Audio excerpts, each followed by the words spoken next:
edition of Trans Gurus. And today our topic is transitioning, the first steps, taking the first steps.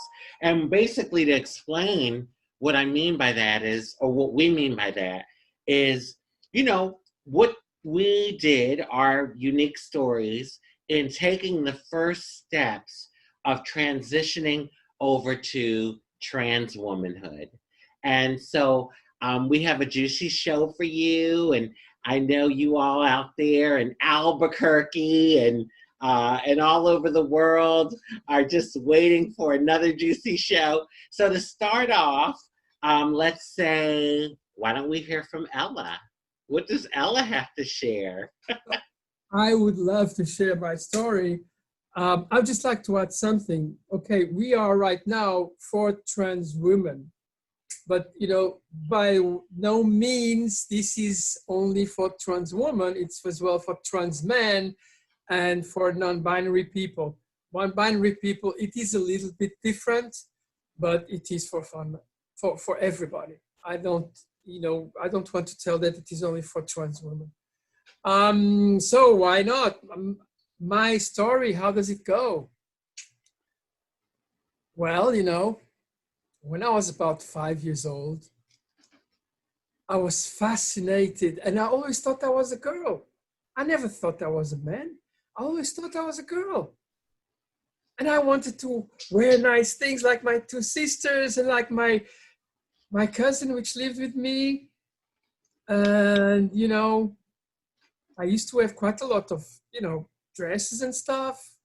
Because, when you were young, very, very much, very young, there was not very big difference. But, once he started to give me male's clothes, I always said, no, I don't want those. I don't like them. I want to have a dress like my sister.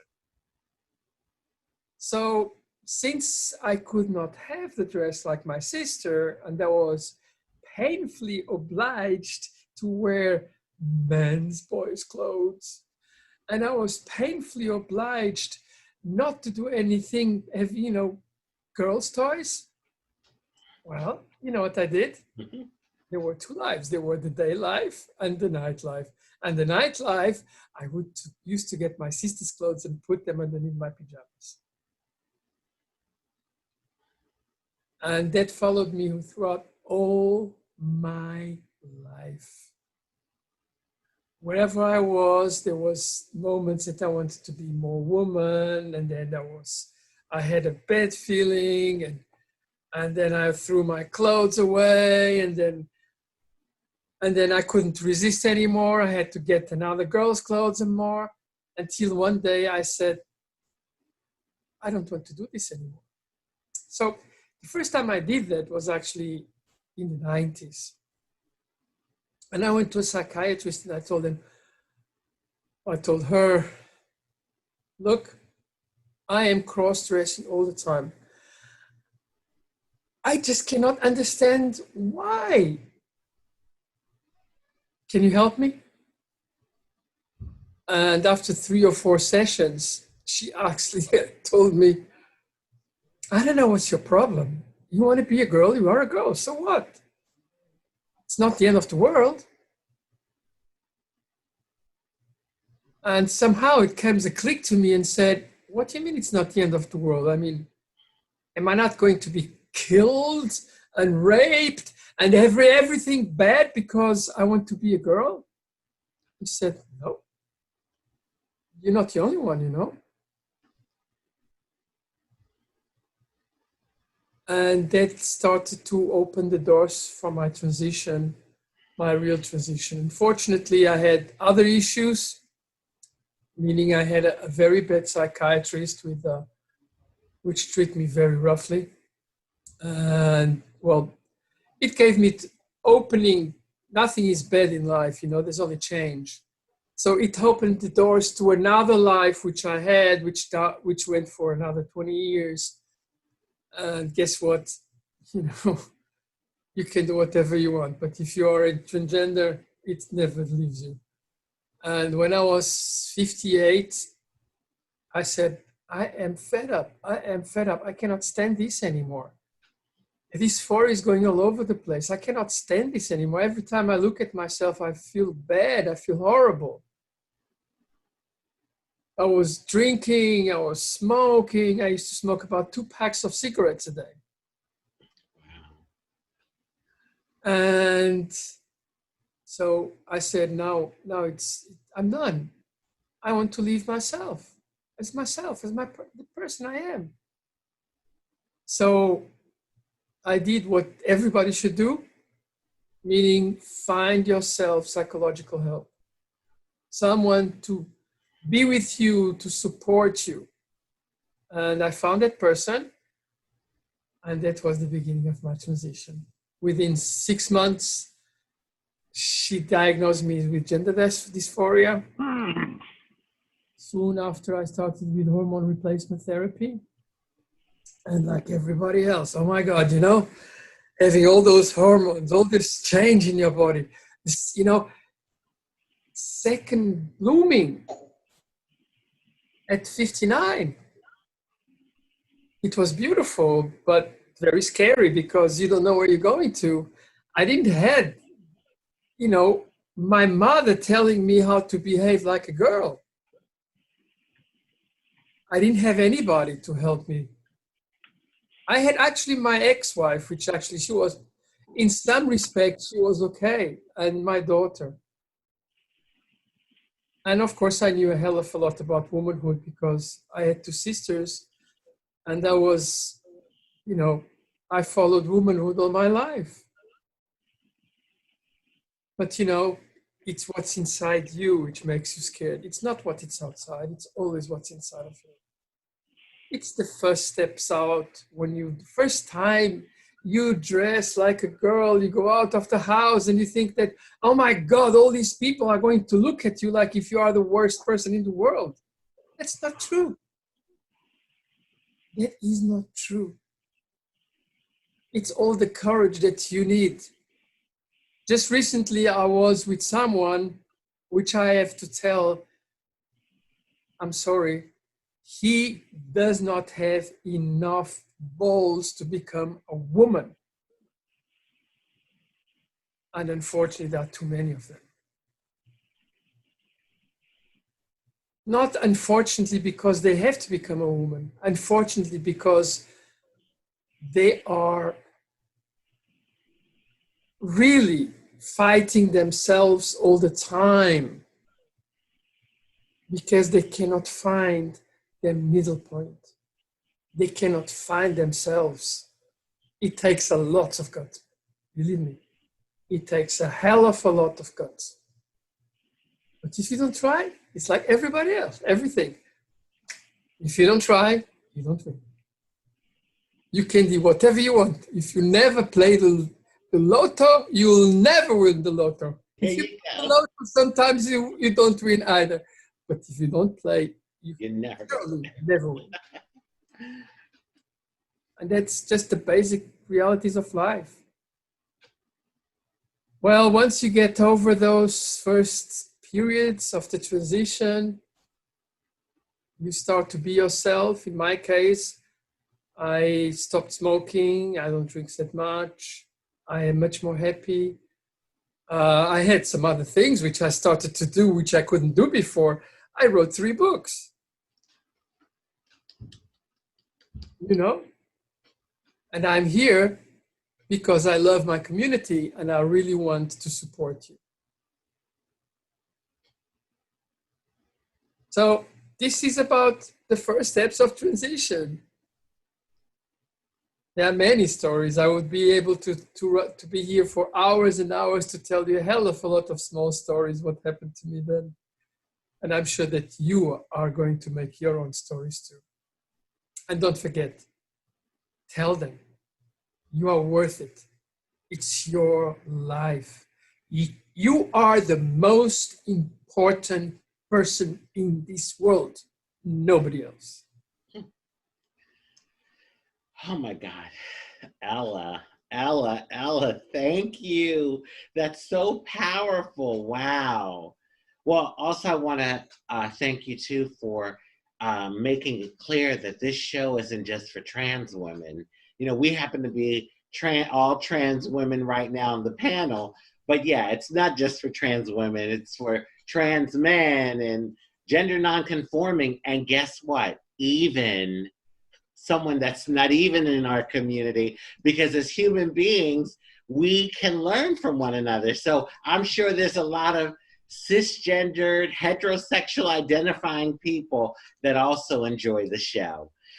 Two things that stood out to me about you, Ella. One was the support that you had from your daughter and your ex-wife, and also what you kind of learned growing up from your sisters.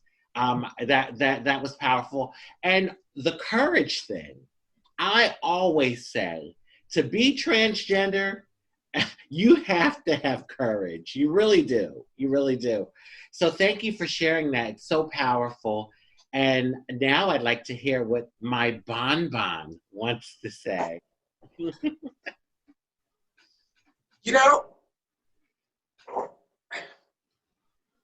what I'm going to say, there's nothing negative. We're focusing on negativity. But in transition, pre-transition, we live with that horror of mind body not connecting. Some people transition earlier, some people transition later. Today's times are more conducive for people to transition at an earlier age. It wasn't that way for me. They sent my mother to a psychiatrist because they said when I was 6 she was raising me as a girl. I didn't know about that until many years later.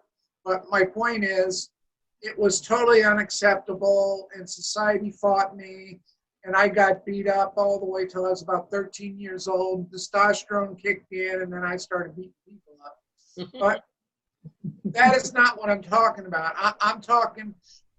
We're talking about transition, but there's a journey that you have to travel to get to the point of transitioning.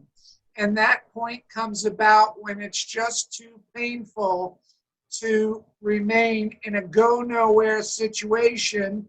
And like Ella said, she smoked. And I know a lot of people that have drinking problems that once they transitioned, that went away.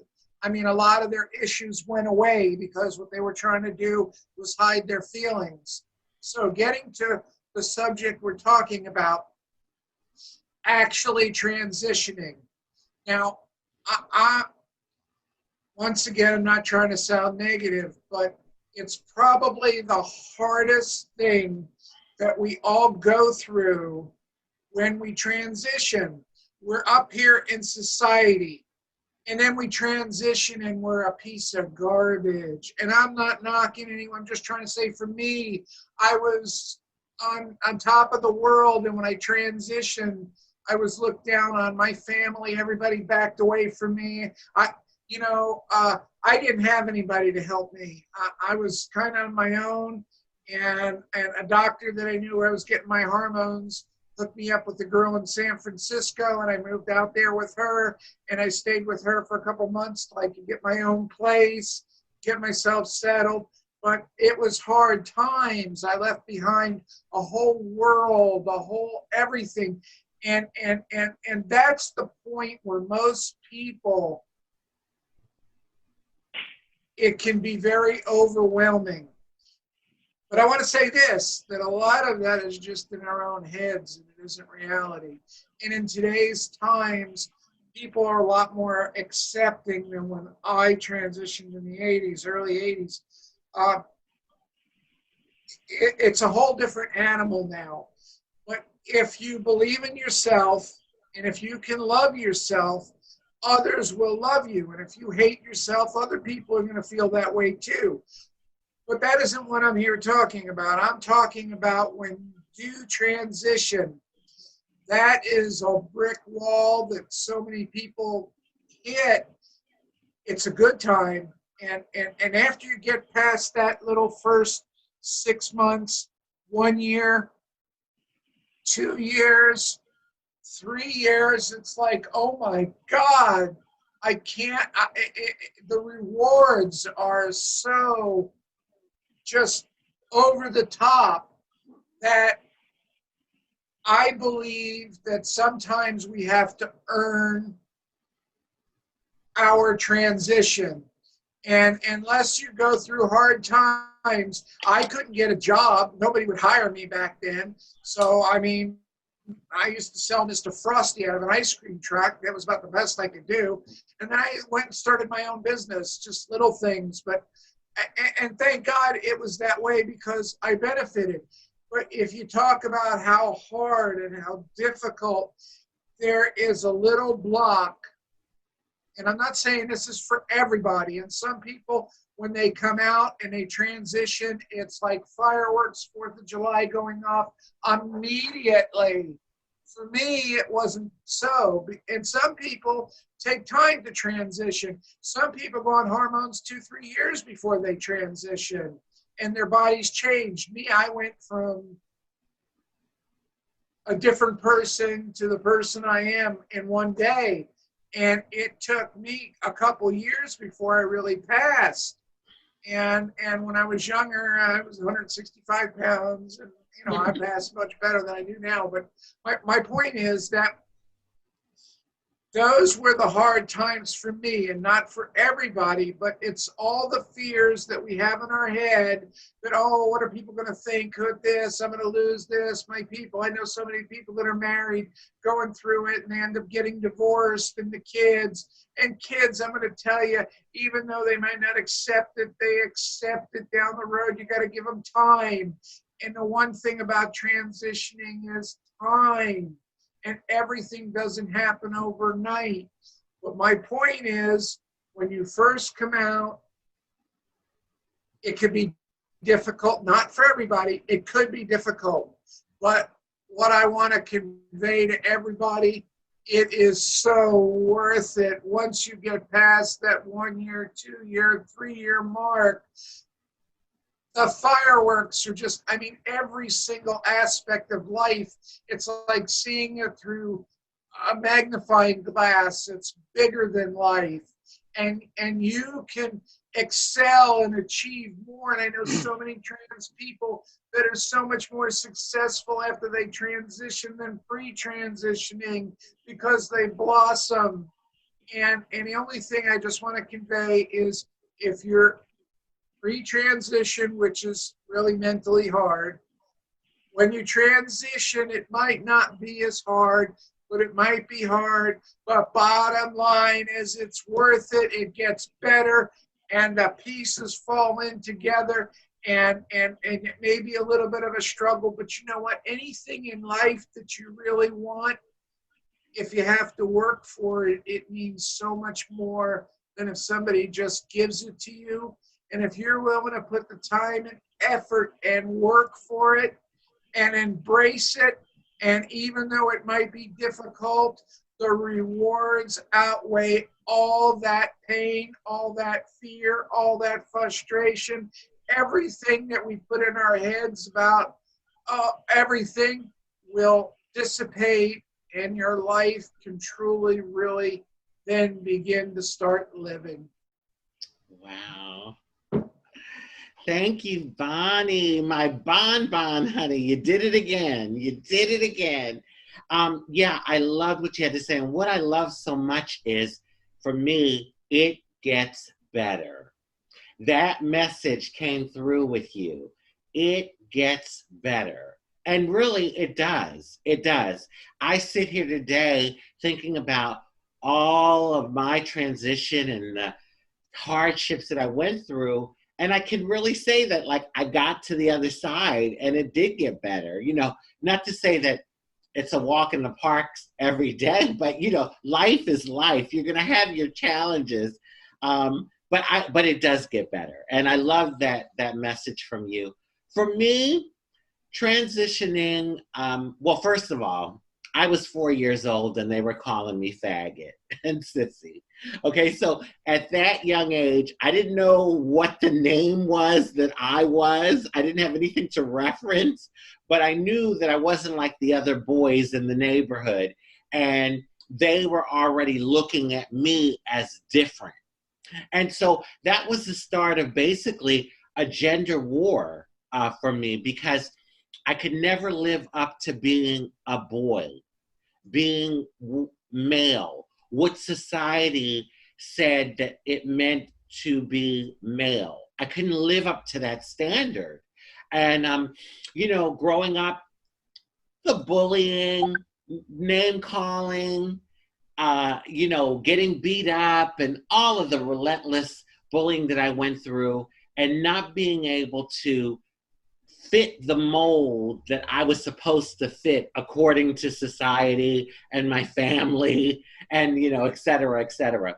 And so when I got, okay, so I'm identifying, after a while I kind of said, well, maybe I'm gay, but I'm like a really effeminate gay person or guy. Because it just, again, there wasn't, in those days, I couldn't Google anything to like figure out what if there was a name for what I was feeling. And so I basically just said, oh, I guess I'm gay. I'm just real feminine with it.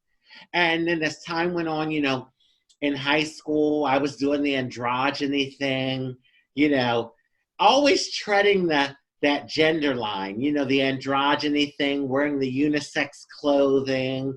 And, and then it just kind of like, for me, evolved. Like it started with that, androgyny. And I did that for a number of years. And what it was that clicked was when I started going to the gay clubs, I realized, wow, I wasn't connecting with gay men.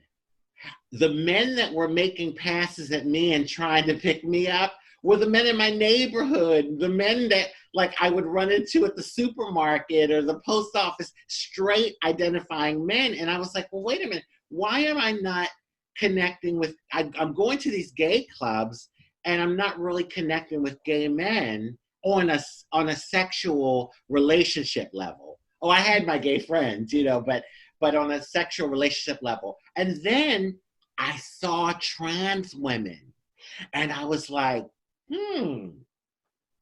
maybe I am what they are, because I now I'm having like a reference point, like, okay, because again, when we were growing up, the world wasn't easily accessible. So you were pretty much in your insulated communities with your family and exposed to whatever that community had.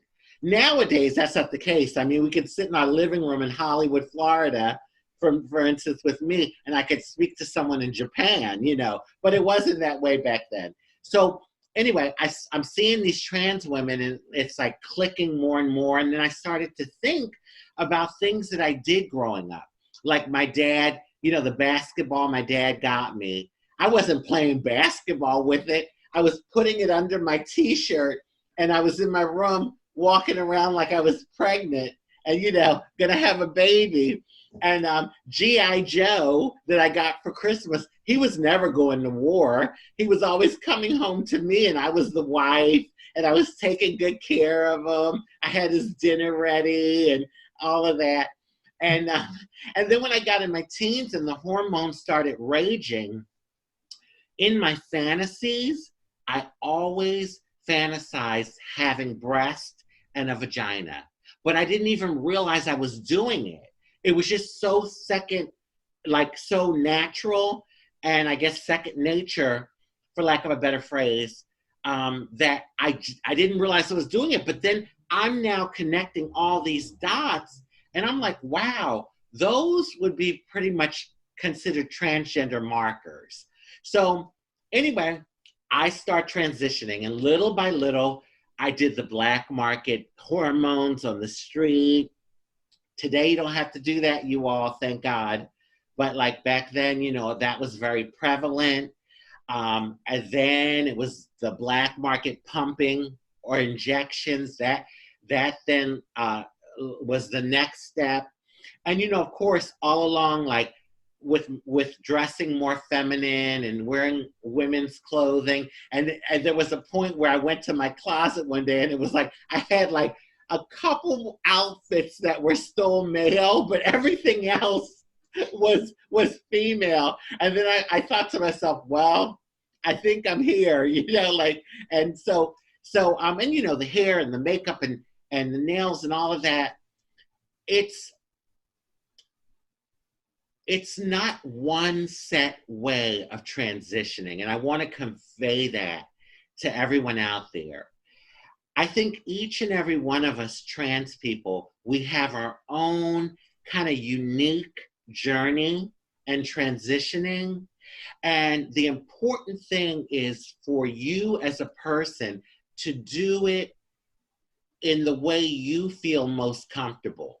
Now, feeling comfortable doesn't mean that it's going to be easy, because, it was hard as hell for me, and I had no support. It was the naysayers and family and friends and society. They're not helping you. They're not going to give you a compliment, and this is when, you're in the middle of transitioning and you're like trying to find your way, and people prey on that. When they don't see the confidence, it's almost like a sheep in a wolf's den. They want to pounce on you. But I kept on because there was no other choice for me. I can't even imagine living my life any other way than as a trans woman. And I knew that at some point. It was clear I couldn't live as a man. I just could not live my life as a man. So as hard as it was, I'm trying to find my way. And finding your way means like maybe using the wrong makeup, or like you have to figure things out for yourself, because you have to figure out what works for you, because what works for another trans person might not work for you. So it's all like, figuring things out. And while you're doing that, a lot of people, if you're looking for support, well, at least with me and back then, they weren't supporting me. They were laughing at me. They were, making a mockery. There wasn't any sort of like pat on the back per se, but I kept going because I knew that I couldn't live any other way. And if I was going to be here in life on the planet, it would have to be, me living my authentic self. And so once I kept going, and all the hardship and the different things I went through, it's like you gain your confidence. Your confidence builds. And it's like, okay, and you will start to see the difference. You'll start to see when you walk out with your head up and confident, people notice that. And it's a powerful thing. It's a powerful place to be, standing in your confidence. Not cocky, confident. There's a difference between the two, confident. And so I just want to close with, wherever you are as a trans person, whatever stage you're in, take some deep breaths, know that you're on the road, and take solace in that. Find solace in that. And little by little, at your own pace, if that means 24 hours, go for it, girl. Go for it, boy. If it means 4 years, go for it, girl. Go for it, boy. Do it in your own pace. And every step is a step towards it. Like, okay, you can paint your toenails. If you're somebody that like is scared, you're living somewhere, let's say, and you haven't been able to have the courage to go out in public as the gender that you want to be, do stuff like underneath your clothes to kind of like get the momentum going. Paint your toenails. They won't see your toes. I mean, unless you're wearing open toe sandals, but you all get the message. You can do things to like get the ball rolling. And on that note, I'm going to toss it over to Guru Jimmy, AKA Shannon, to, give us her wonderful message. Well, hi everyone. So today we're going to talk about transitioning, taking the first steps. So I think we have mentioned this in previous videos. I think all humans, we have an innate desire to achieve self-mastery and self-discovery. And our society has a way of implying behavior on folks to behave a certain way, regardless, relative to your gender and how you behave and dress and all. So I think for me, taking the first step was just making a decision. Just decide. Just decide. Our thinking process, how we think, why we think the way we think, why we perceive ourselves the way we perceive ourselves, this all comes from deep, the inner core, the inner seed of our own being. And we can only see ourselves as oneself can. And if, like I said, in my case, I just made a decision. And then live my life in such a way that my behavior and my actions reinforce that decision and take me in the direction that is the result of making that decision. And these videos are part of that, are a result of that decision. And when we make a decision, when we decide to do something, and then we put our energy into it and behind it, and our thoughts and our actions all revolve around that decision, somehow or another, the universe works behind the scenes to guide us in the direction of that decision. It's as simple as that. Just decide. Just decide. Is this right for me? And if so, just decide. It's that simple. And self-recognition. I think the self-realization and self-recognition is all part of, if we're a transgender person and we fail to decide on that, I think I said this one time in one of our previous videos, I am not going to be laying on my deathbed and say I coulda, shoulda, dida. I got one shot at this life. And no matter how unusual I may appear to other people, I am the architect of my own life. And so therefore, I have the ultimate responsibility of making decisions on my own behalf in my own best interest. No one else can do that for me. And I think it was Ella or Bonnie's, that takes a lot of courage. We are the managers of our own life. And if you're just a run-of-the-mill human that is happy with who you are, and there's no, I think it was, I think it was Bonnie was, the mind, but for a transgender person, my mind and spirit were over here, my body was over there. So being the manager of myself, I am obligated to try to achieve some type of congruence. And in the meantime, I think it was Rod, you was saying paint nails and grow our hair long, and there's other things we can do to like bridge that gap. And then once we decide that this is actually who I am, I'm going to take action to perpetuate events in my life that take me closer and closer to achieving congruence, which means the mind, body, and spirit are all in one sphere of energy. And does it require courage? I guess so. I mean, I never thought of myself as being like courageous. It's like, this is what I got to do. This is what I got to do. And so you just kind of just do it. And I think someone else mentioned here also, I think it was Ella, there's no, for a transgender person to explore themselves, there's no textbook. It's all uncharted territory. So I guess it does require some amount of courage to travel using our own internal compass as a guide. But if we trust our internal compass, if we trust our journey, the more we trust our journey, the less courage is required.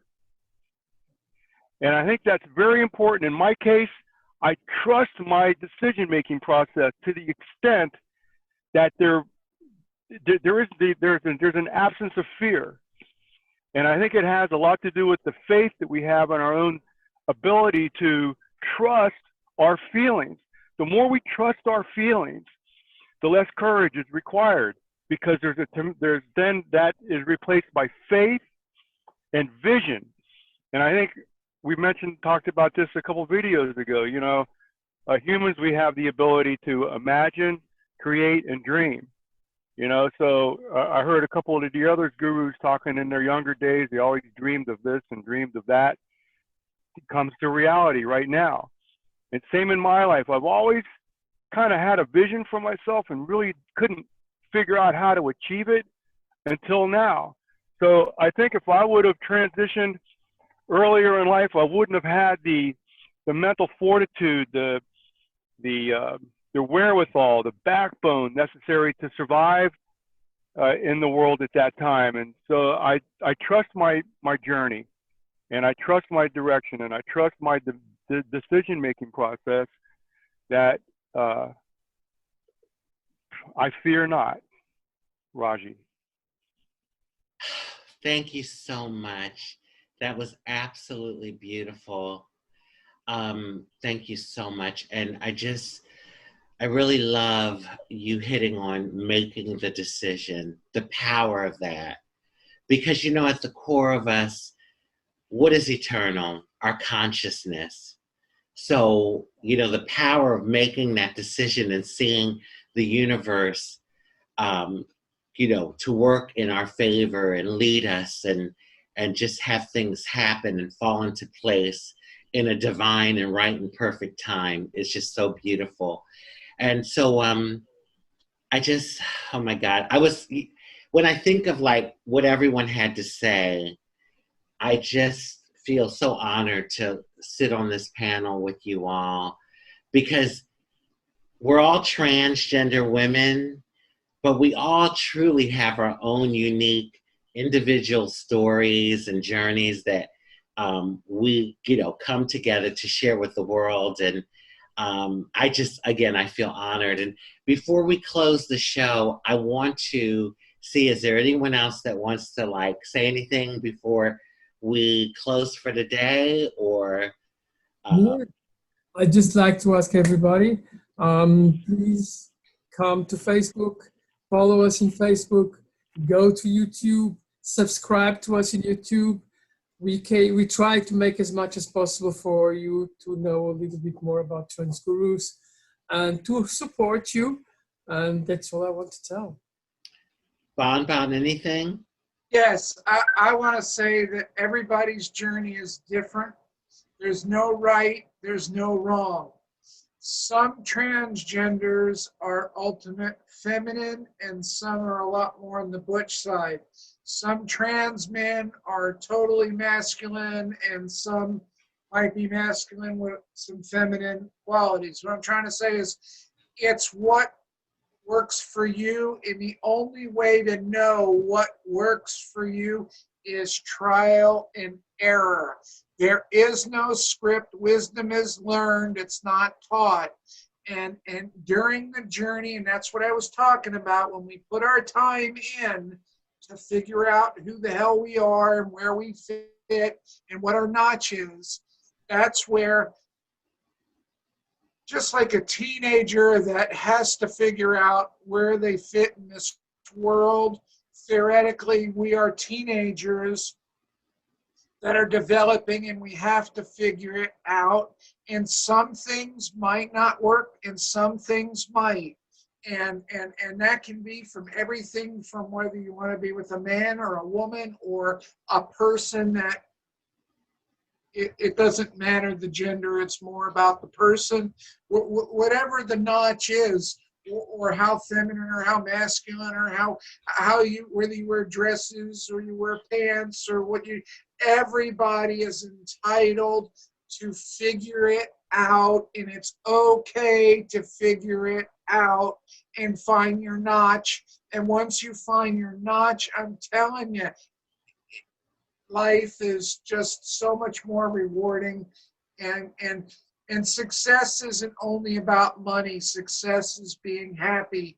And if you can find a place where you are happy, you're far more successful than the person that's got a bunch of money.